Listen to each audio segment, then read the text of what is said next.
Good Wednesday morning. This is the Ohio AgNet, broadcasting from the voice you know with the news you trust studio, sponsored by BASF and Valtima Fungicide, the proven #1 for the toughest corn diseases with long-lasting residual when you need to be confident your fungicide will perform.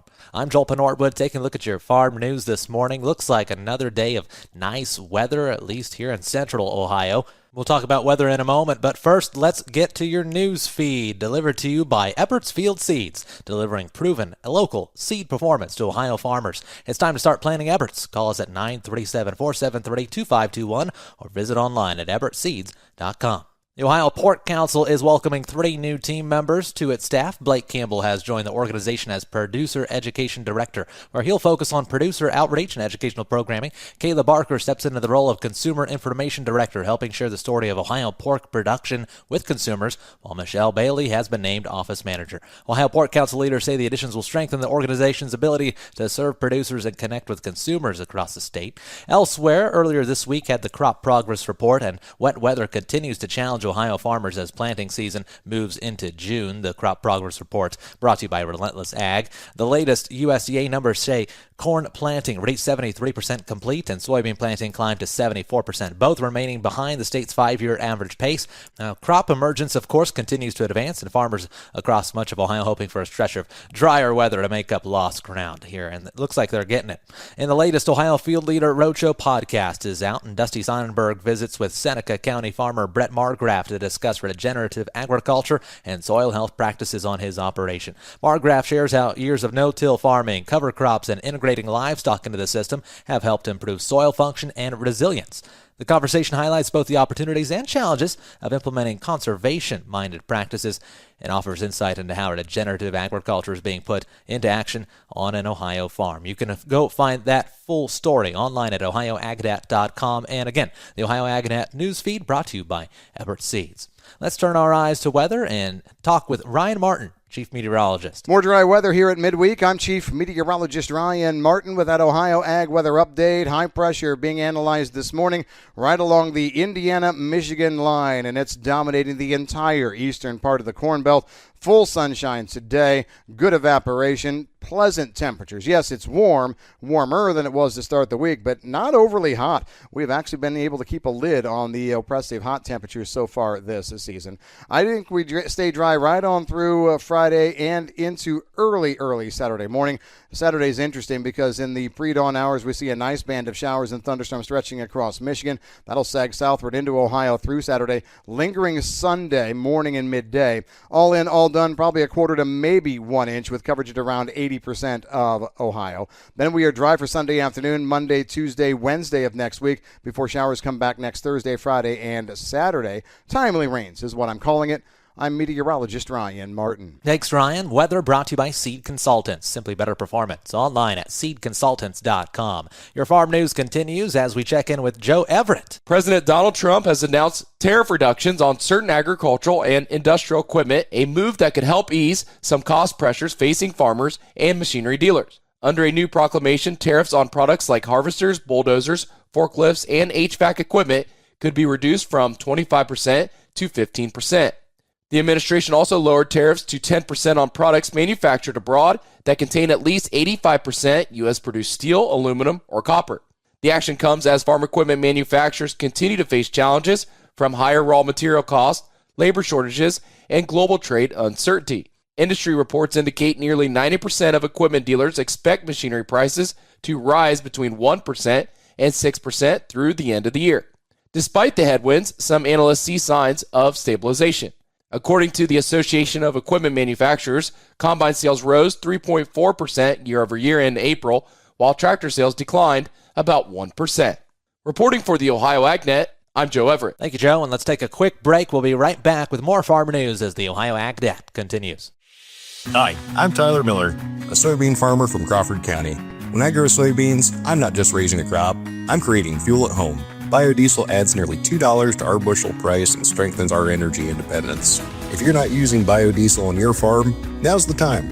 If you're not sure how to get it, ask your local fuel supplier. Ready to turn last year's crop into this year's fuel? Learn more at soyohio.org. This message is brought to you by Ohio soybean farmers and their checkoff. Be aware, ticks are there. As you head outdoors, Remember to avoid tall grass, wear light-colored full-coverage clothing, and use EPA-registered repellent. Be sure to thoroughly check for ticks after you head in for the day. If you find any ticks, remove them carefully with tweezers and watch for symptoms such as fever, headache, or rash. For more information on ticks and tick bite prevention, head over to ohio.gov/ticks. You're listening to the Ohio AgNet, and let's hear from Brianna Smith. Joining me is Aaron Wilson, the state climatologist of Ohio and ag weather and climate field specialist with Ohio State Extension. Today we're talking about a weather pattern expected to hit us this summer, El Nino. So let's start first with what is El Nino? Yeah, so El Nino really refers to a specific phase of what we call tropical sea surface temperatures. So think off the coast of Ecuador and Peru, along the equator to the west of South America. So we're looking at that area of the tropical Pacific Ocean. And we're looking at the sea surface temperatures, the water temperature, and we're comparing that to a long-term average. When they are warmer than average, then we call that phase an El Nino phase. So we just came off of back-to-back La Nina seasons, so cooler than average sea surface temperatures in the tropical Pacific in the years of 24-25 and also 25-26. We've experienced some accelerated warming in that region toward El Nino. So I think the latest Climate Prediction Center outlook calls for an 82% chance of El Nino forming here as we head into start of the summer. It'll take some time for it to be officially declared an El Nino because what they look at are 3-month average periods above a certain threshold. So what is that threshold? So we look at a 0.5 degree Celsius warmer than average in that Nino region of the tropical Pacific. That means that you then have El Nino conditions present. And if you have 5 overlapping 3-month periods, that's when it's officially declared. But you have El Nino conditions already forming today. Where the term super El Nino, and I kind of gets into it, is just the strength of those anomalous or those sea surface temperatures compared to normal. So I mentioned a 0.5 degree Celsius gets you a weak El Nino event.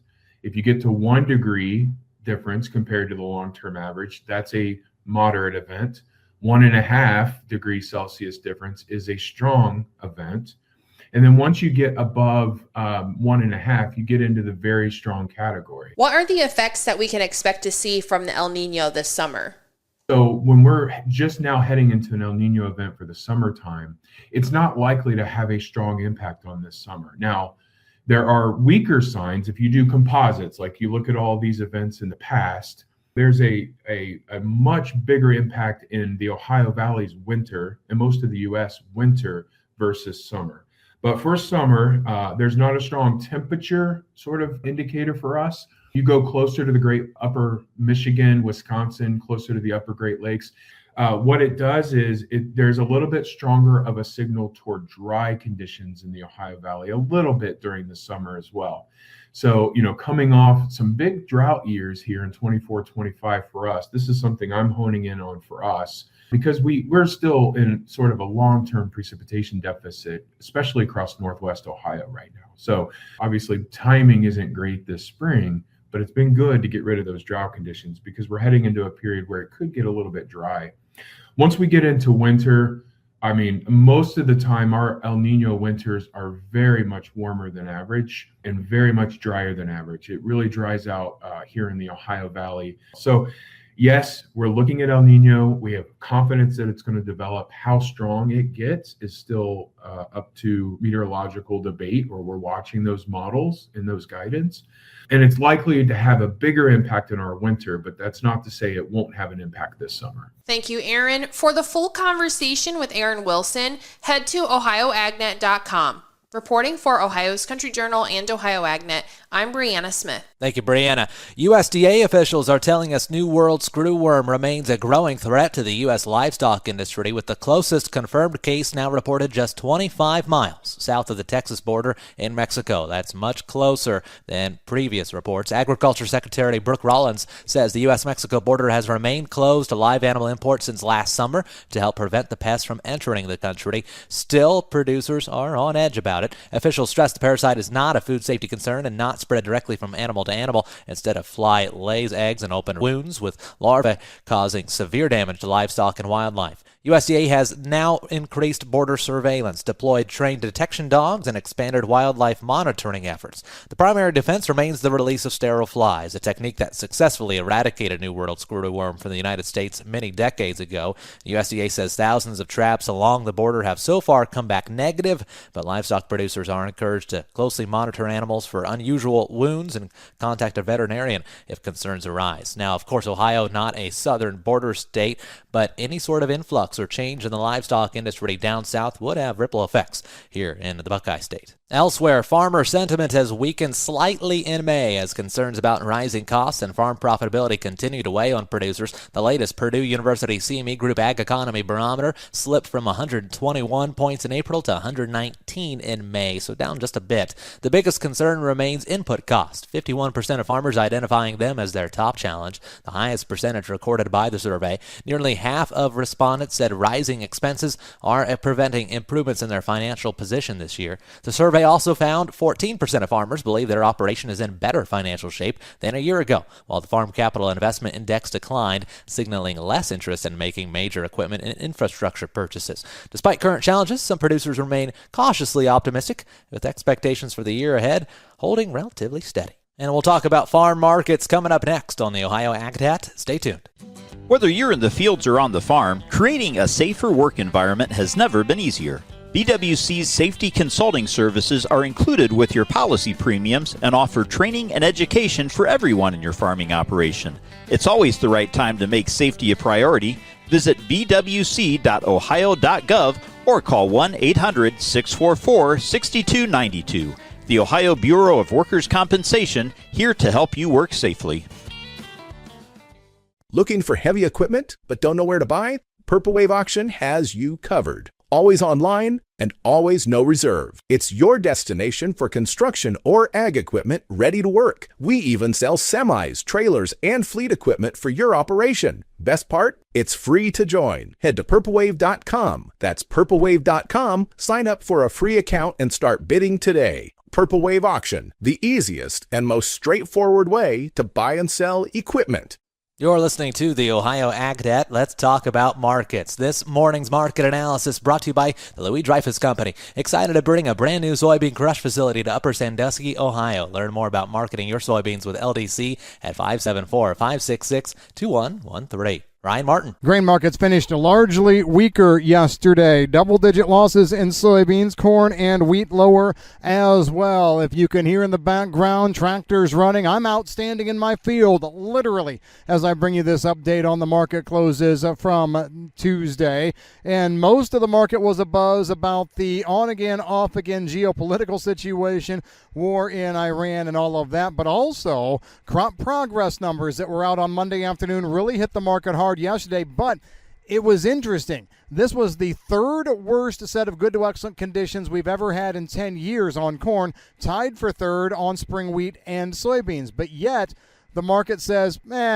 plenty of time for this to turn around, and crop progress, planting progress is very, very good. So, yeah, we're going to give everything else a pass, and demand is going to be a bigger part of the equation. Supply still looks huge, even if we're off to a slow start. I'm Ryan Martin. Thank you, Ryan. Let's talk about overnight market numbers in Chicago. Those latest numbers brought to you by Seed Consultants. Simply better performance. Online at seedconsultants.com. July corn's down 2 cents to $4.38.5 per bushel. September corn $4.46.5, down 1.5 cents. December new crop corn down 1.5 to $4.65.25. On the soybean side overnight, a bit of a rebound after their double-digit losses yesterday. July beans up 3.5 to $11.68 3/4. August beans up 3 3/4 to $11.72 3/4, and November soybeans up 2.5 to $11.80 for the new crop. Wheat for July down 3.25 to $5.99 3/4. September wheat down 3 cents to $6.13 On the livestock side, looking back to Tuesday's results, June cattle closed $1.33 down to $247.68. August cattle off 95 cents to $239.65. June lean hogs up 68 cents to $95.70. July lean hogs up $1.80 to $101.60. $165. A little bit further out, we're seeing August lean hog contracts up $1.38 to $98.98 per hundredweight. September feeder cattle fell $3.55 to $3.45.13. And on the milk side, Class 3 for July is down 4 cents at the moment to $16.72. That's farm news on the Ohio Ag Det. I'm Joel Penordwood. Thanks for tuning in.